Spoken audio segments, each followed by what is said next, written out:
শেখ হাসিনা সে দীপ্ত কণ্ঠে বলেছে যে শাপলা চত্বরে যারা ওই দিন শুয়েছিল তারা নাকি রং মেখে শুয়েছিল।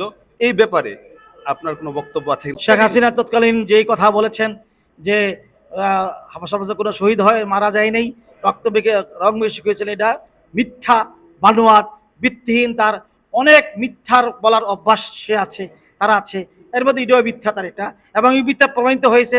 তারই সমর্থিত এক দল ছিল গাদানিক, গাদানিকরাও তারা গাদানিকরাও তদন্ত করেছে এবং তারা 50-55 জনের লিস্টে তারাও শাপলা চত্বরে শহীদ হয়েছে তারা বলে লিস্টি দিয়েছে। আদিলুর রহমান সাহেব তৎকালে 61 জনে বলেছিলেন, মাত্র 5-6 জনের ব্যবধানে তাকে গ্রেফতার করা হয়েছে।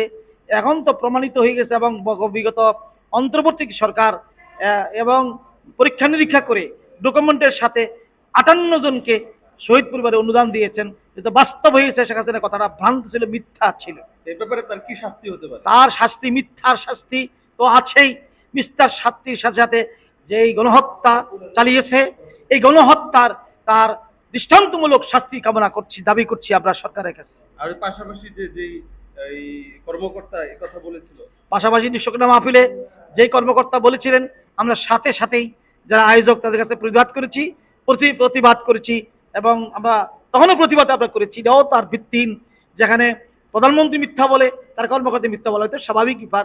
আওয়ামী লীগের যারা সংসদে ছিল তারাই সব মিথ্যাবাদীর এক দলের নাম হলো আওয়ামী লীগ দল। মিথ্যাবাদীর দলের নাম হলো আওয়ামী লীগ দল। অবান্তর কথাকে বাস্তবতা আনা, এটাই তাদের মিথ্যা ষড়যন্ত্র, এটি ছিল তাদের আসল হাতিয়ার।